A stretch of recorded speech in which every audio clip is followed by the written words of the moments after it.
Assalamualaikum warahmatullahi wabarakatuh. Bismillahirrahmanirrahim. Alhamdulillahi rabbil alamin.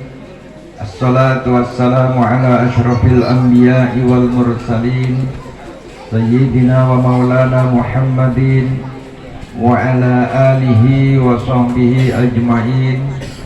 Rabbi shrah li sadri wa yassir li amri wahlul 'uqdatam min lisani yafqahu qawli. Amin. Amma ba'd.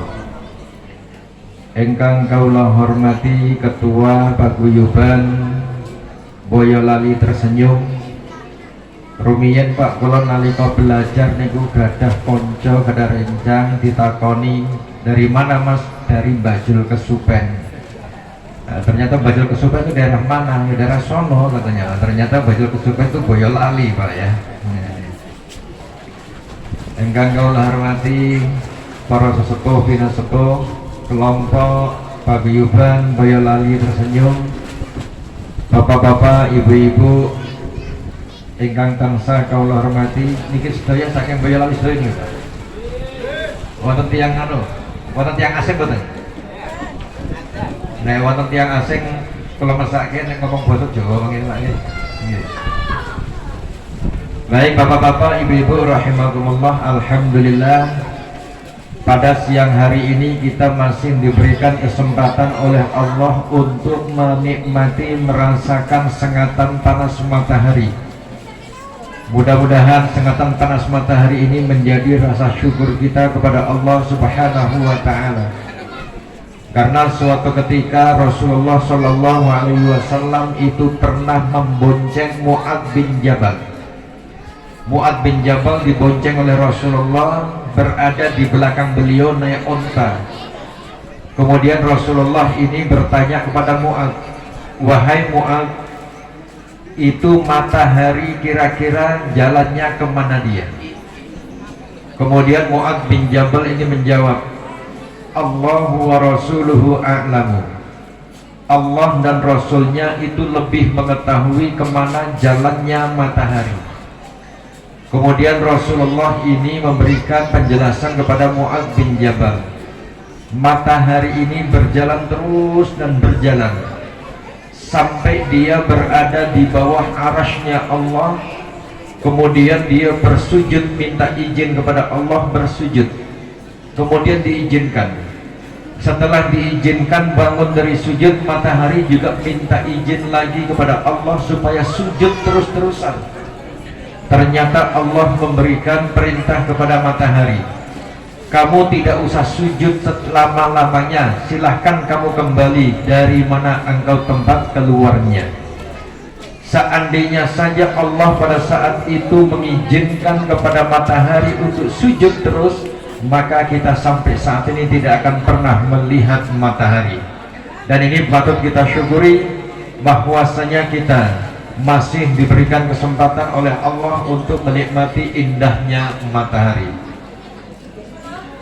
Kemudian setelah itu Rasulullah juga berbicara kepada para sahabatnya.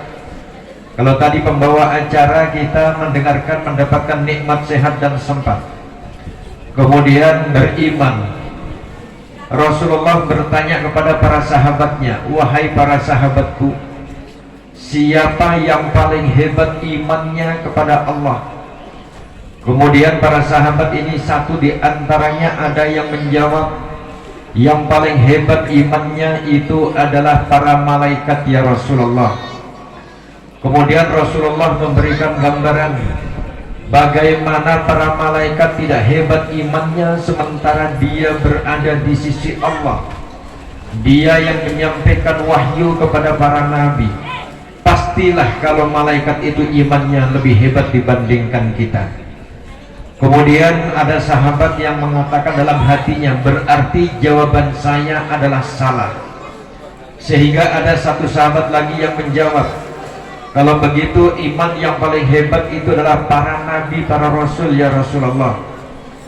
Kemudian Rasulullah memberikan jawaban, bagaimana mungkin para rasul itu imannya tidak hebat, sementara dia yang telah menyampaikan wahyu Allah ke permukaan bumi kepada umat manusia. Kemudian sahabat merasa berarti jawaban saya ini salah. Kemudian ada juga sahabat yang mengatakan, kalau begitu para sahabat ya Rasulullah. Kemudian Rasulullah memberikan jawaban, bagaimana mungkin para sahabat kalian semua itu hidupnya apa imannya tidak hebat, sementara engkau para sahabat itu menyaksikan wahyu diturunkan, engkau bersama saya, engkau hidup selalu berdampingan dengan saya, sudah pasti kalau iman kalian itu menjadi iman yang hebat. Kemudian para sahabat bertanya, lantas siapa ya Rasulullah? Kemudian Rasulullah menjawab, orang yang paling hebat imannya itu adalah orang yang hidup setelah kalian semua. Kenapa dia paling hebat? Karena dia tidak pernah melihat saya, tidak pernah mendengar suara saya, tidak pernah langsung bersama-sama saya, tetapi mereka semua itu mengimani kepada diri saya. Seandainya saya itu masih dalam keadaan hidup, maka saya akan selalu berdampingan dengan mereka. Saya sangat merindukan. Mudah-mudahan yang kita lakukan pada saat ini sebagai bentuk rasa cinta kita kepada Rasulullah, dan mudah-mudahan kita nantinya diakui sebagai umat beliau kelak di yaumil qiyamah mendapatkan syafaatnya. Amin Allahumma amin. Bapak dan Ibu yang berbahagia, pesan-pesan yang diberikan oleh Rasulullah kepada kita itu sangat banyak sekali, terutama kita ini di dalam menjalani hidup dan kehidupan. Di mana-mana sering saya sampaikan Bapak dan Ibu, bahwasanya di dalam Al-Quran Allah juga memberikan gambaran kepada kita. Ya ayyuhan nasu inna khalaqnakum min dzakari wa untha wa ja'alnakum syu'uban wa qabaila lita'arafu. Wahai para manusia, inna khalaqnakum, sesungguhnya aku telah menciptakan kalian semua, wa ja'alnakum, dan aku telah menjadikan kalian semua, syu'uba, berbangsa-bangsa, wa qabaila, dan bersuku-suku. Tujuannya apa? Lita'arafu, agar sampean-sampean semua itu saling mengenal, saling memahami. Dan alhamdulillah salah satu di antaranya kita ini hidup di negara Indonesia. Indonesia yang terdiri dari berbagai macam suku. Mudah-mudahan kita ini termasuk dari orang-orang yang mengamalkan dari ayat tersebut. Tujuannya lita'arafu, saling memahami. Yang orang Jawa memahami orang Pasir, yang orang Sulawesi memahami orang Sumatera, yang orang Dayak memahami orang Jawa. Semuanya itu saling memahami karena kita punya budaya, punya adat. Kita saling menghormati. Tidak boleh mengatakan diriku yang paling hebat. Kalau sudah ada kalimat diriku yang paling hebat, budayaku yang paling hebat, saya punya ilmu yang paling hebat, maka ini akan menjadi orang yang sombong. Dan orang yang sombong itu yang bisa menjatuhkan adalah dirinya sendiri, tidak ada orang lain. Karena sombong itu ibaratnya adalah seperti air mancur, Pak. Semakin tinggi dia itu semakin naik, maka sampai di atas pun dia tidak akan bisa naik terus ke atas, tapi suatu ketika dia pasti akan jatuh. Orang sombong juga demikian. Karena apa? Orang sombong itu adalah termasuk dari penyakit hati.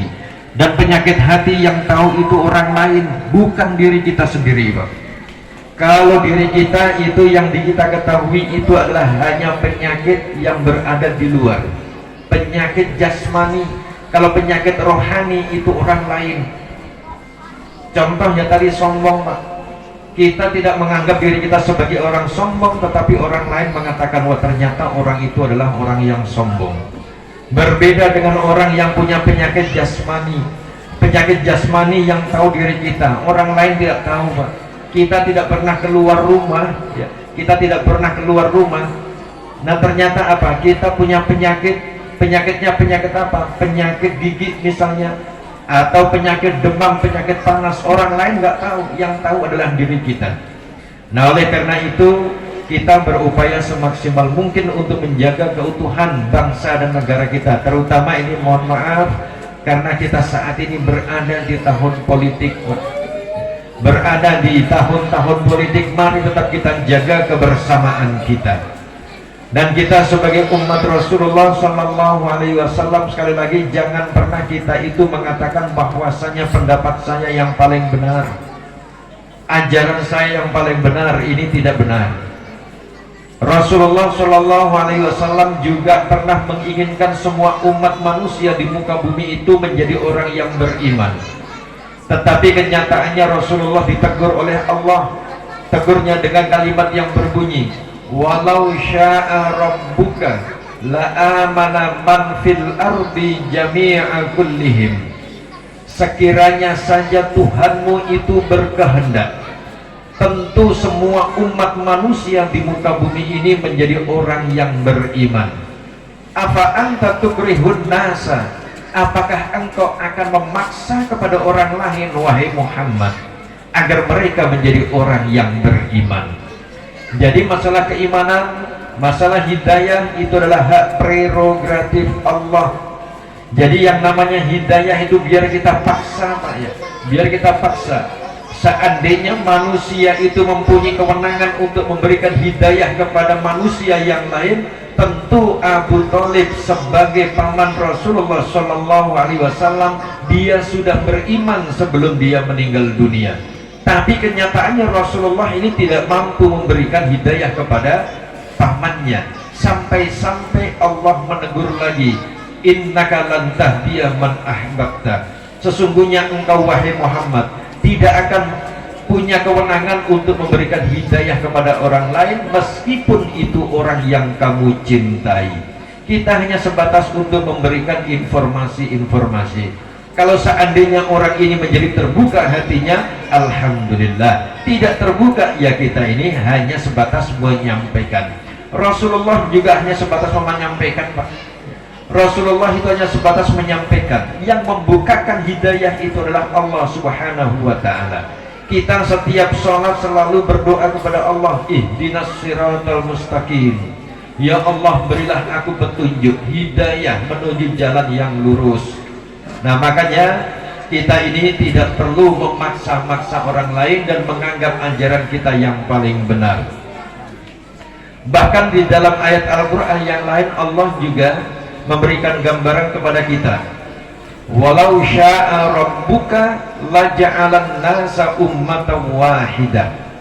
Sekiranya saja Tuhanmu itu menghendaki wahai Muhammad, laja'alan nasa ummatan, sungguh Allah itu akan menjadikan umat manusia ummatan wahidatan, menjadi umat yang satu.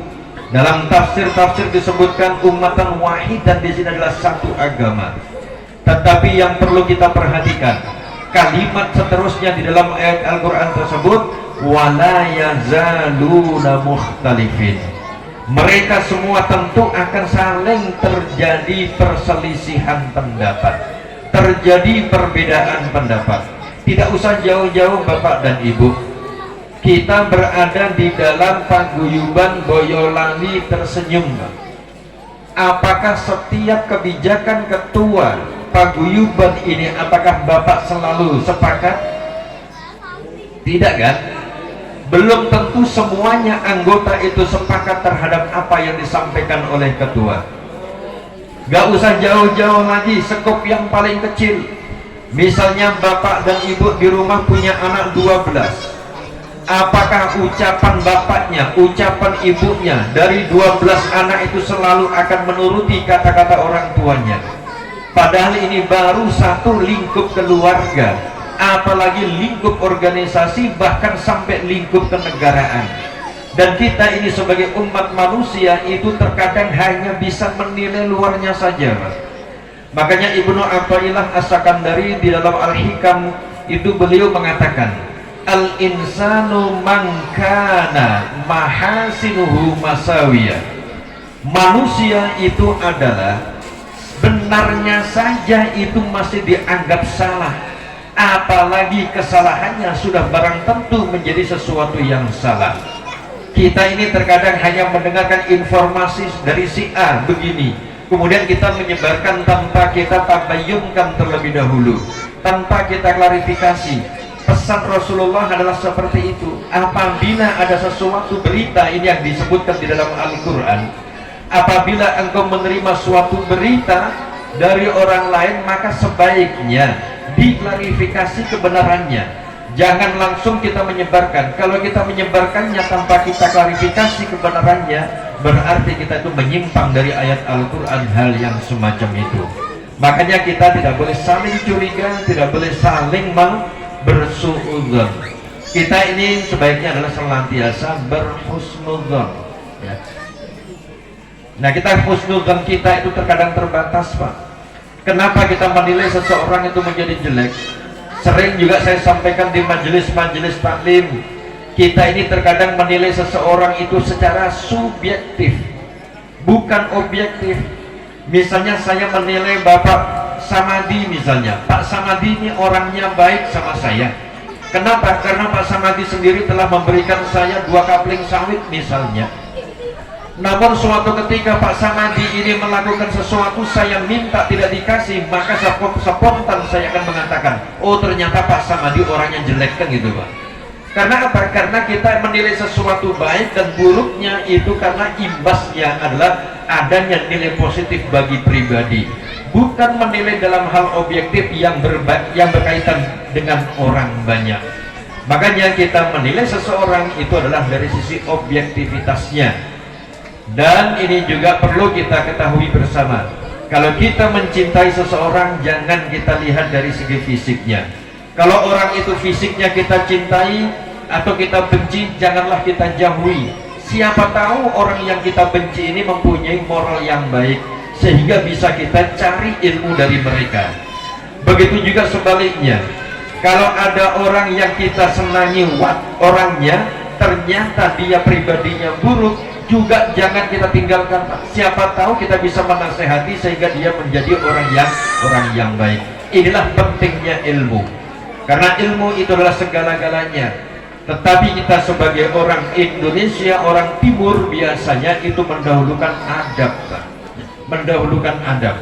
Makanya kalau dari kalangan para pesantren, dari para santri, itu katanya al-adabu fawqal ilmi. Adab itu berada di atas ilmu. Apalah artinya orang berilmu tinggi, setinggi apapun jabatannya, setinggi apapun ilmunya, seluas apapun wawasannya, kalau adabnya tidak ada, maka dia ini seakan-akan tidak punya nilai. Begitu juga orang yang beradab, jangan lupa dipoles dengan ilmu, karena ilmu adalah sangat penting sekali. Sehingga suatu ketika Rasulullah Shallallahu Alaihi Wasallam ini pernah menyatakan, ana madinatul ilmi, aku adalah gudangnya ilmu, wa aliyun babuha, sementara Ali itu adalah pintunya ilmu.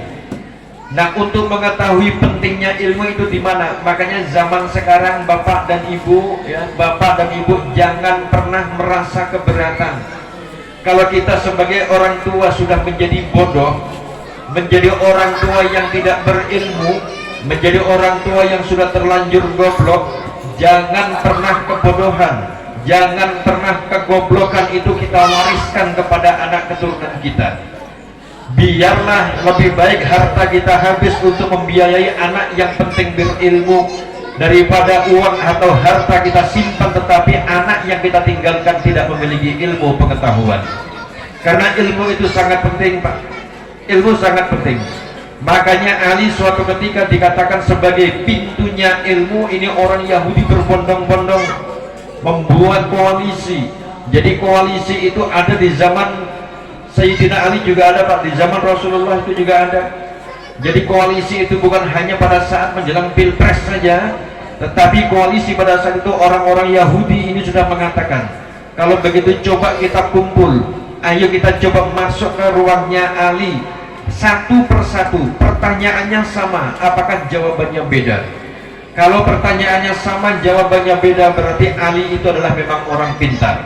Yang pertama datang masuk ke rumahnya Ali, wahai Ali, ilmu sama harta itu lebih utama mana? Ali menjawab lebih utama ilmu. Kemudian apa alasannya? Kalau orang yang berilmu dia itu akan dipanggil dengan sebutan yang mulia, berbeda dengan orang yang punya harta. Orang yang punya harta dia tidak akan dipanggil sebutan sebagai orang yang mulia, tetapi sebutannya atau panggilannya si bakhil, medit, pailit, betitil, itu semuanya kumpul jadi satu, Pak. Inilah hebatnya. Kemudian orang yang kedua datang, wahai Ali, ilmu sama harta lebih utama mana? Lebih utama ilmu. Apa alasannya? Ilmu itu adalah warisannya para nabi, sementara harta itu warisannya Korun, warisannya Hamam, warisannya Fir'aun. Sementara ilmu itu adalah warisannya para nabi. Puas, keluar, datang lagi orang yang ketiga, wahai Ali, lebih utama mana antara ilmu dengan harta? Lebih utama ilmu. Apa alasannya? Karena ilmu itu apabila engkau pergunakan dia semakin bertambah, sementara harta engkau belanjakan dia akan semakin berkurang. Puas, orang yang berikutnya datang lagi, wahai Ali, ilmu sama harta ini lebih utama mana? Lebih utama ilmu. Apa alasannya? Kalau harta kamu yang menjaga, sementara ilmu dialah yang menjaga kamu. Kita punya harta, misalnya bapak dan ibu punya harta misalnya 200 juta saja, kira-kira bapak dan ibu ini tidurnya nyenyak apa enggak, Bu? Orang yang punya uang 200 di dalam rumah kira-kira nyenyak enggak tidurnya? Apalagi kalau rumahnya itu masih kayu, papan bolong-bolong. Ini kira-kira bagaimana perasaan kita? Seandainya kita itu orang yang berilmu, hartanya itu tidak mungkin disimpan di dalam rumah, sehingga ilmulah yang akan menjaga kita. Beda dengan harta. Kalau harta itu kita yang menjaga, bisa jadi kita itu kalau punya uang sampai 200 juta yang tidak pernah melihat uang banyak, barangkali kita akan pesan berangkas. Setelah berangkas kita masukkan ke dalam, barangkali itu kita buatkan cor-coran.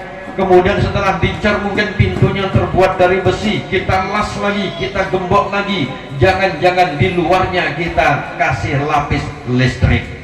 Nah ini banget kan gitu, Pak ya. Ini yang namanya apa? Harta itu kita yang menjaga, sementara ilmu itu adalah ilmu yang menjaga kita. Oleh karena itu mari bagi kita bapak dan ibu, ibaratnya apa yang kita miliki, sementara anak-anak kita masih memerlukan biaya untuk pendidikan, mari kita bangkitkan. Terutama kita pada saat ini berada di daerah penyangga ibu kota negara. Jangan sampai nanti kita itu menjadi orang yang plonga-plongo, tidak mengetahui apa-apa, sementara orang yang datang berduyun-duyun, dia yang dibawa adalah isi kepala. Sementara kita ini isi kepala nggak ada, isi dompet juga kosong. Nah ini, oleh karena itu mari kita semangat untuk memberikan kesempatan kepada anak-anak kita. Tadi sudah saya sampaikan, seandainya sekarang kita ini menjadi orang bodoh, jangan sampai kebodohan itu terwariskan kepada anak-anak kita, generasi kita, karena ilmu yang begitu sangat luar biasa. Kemudian daripada itu datang lagi orang yang masuk ke rumahnya Ali. Wahai Ali, ilmu sama harta itu lebih mulia mana? Lebih utama mana? Jawabannya lebih utama ilmu dibandingkan harta. Kenapa? Karena ilmu itu apabila engkau sodakohkan, dia ini tidak akan merasa berkurang. Sementara kalau harta engkau belanjakan, dia akan semakin menipis, menipis, menipis. Apalagi kalau pada saat kita itu punya uang banyak, kebetulan punya tanggungan di luar, kan itu Pak ya, punya tanggungan di luar, orang yang datang ini menagih, jangan-jangan uangnya ada tapi kita justru ditagih oleh orang, pura-pura menjadi orang sakit. Nah ini sekali lagi saya sangat mengharapkan, karena Rasulullah itu datang juga membawa ilmu, Pak. Rasulullah itu mengajarkan juga ilmu, meskipun Rasulullah itu disebutkan sebagai orang yang ummi, tidak pandai membaca, tidak pandai menulis, tetapi beliau sangat memberikan perhatian terhadap ilmu. Yang pertama, bagi orang yang mengajarkan ilmu, orang yang mengajarkan ilmu, Rasulullah itu diriwayatkan oleh Imam Ash-Shibli, itu katanya adalah innallaha wa malaikatahu wa ahlas samawati wal ardi wan namhatan namlata fi juhriha wal hutu fil bahri la yusallu ala muallimin nasi al khaira. Sesungguhnya Allah, para malaikatnya Allah, penduduk langit, penduduk bumi, bahkan sampai semut yang berada di dalam lubangnya dan ikan yang berada di lautan, itu selalu mendoakan kepada orang yang mengajarkan kebaikan kepada orang lain. Ini sangat luar biasa. Maka beruntunglah bagi bapak-bapak, ibu-ibu yang kebetulan punya profesi sebagai seorang pengajar. Dan pengajar itu tidak hanya berada di dalam dunia yang formal, misalnya non formal, dilanggar di musola, di masjid, mengajarkan alif, ba, ta, sa, itu insya Allah akan menjadi sedekah jariah bagi guru. Bagaimana tidak, kita pada saat berada di masjid ada anak-anak yang buta huruf, tidak bisa membaca Al-Quran, lantaran bapak-bapak dengan penuh keikhlasan mengajarkan alif, ba, ta, kemudian alhamdulillahirabbil alamin, sampai anak ini tua, dewasa, anak ini besar, remaja, dewasa, sampai tua, ini dihafal, diingat. Bahkan kalau seandainya kita mengajarkan suratul Fatihah, dia itu akan menjadi rukunnya sholat, dia diamalkan, maka itu insya Allah menjadi jariah bagi kita. Apalagi kalau anak yang kita ajarkan kemudian dia juga akan mengajar kepada orang lain, itu insya Allah akan sambung sinambung. Dan itu sampai terbawa pada saat kita meninggal dunia, Pak. Kalau tidak percaya bapak-bapak, silahkan mati aja dulu, nanti saya doakan, Pak, ya. Sampai apa tidak doanya? Kalau tidak sampai, nanti tolong dibawakan HP juga, Pak, ya. Nanti kalau sampai tolong di WA. Nah, nih. Nah, kemudian ini yang bagi pengajar, bagi anak yang belajar. Ini Rasulullah juga sangat memberikan perhatian. Barang siapa yang melangkahkan kakinya untuk menuntut ilmu, maka Allah ini akan memudahkan langkah kakinya untuk masuk ke dalam surganya Allah. Ini kan sangat luar biasa. Padahal Rasulullah itu tidak pernah belajar secara formal, tetapi beliau memberikan pendidikan kepada umatnya jangan sampai menjadi orang-orang yang bodoh.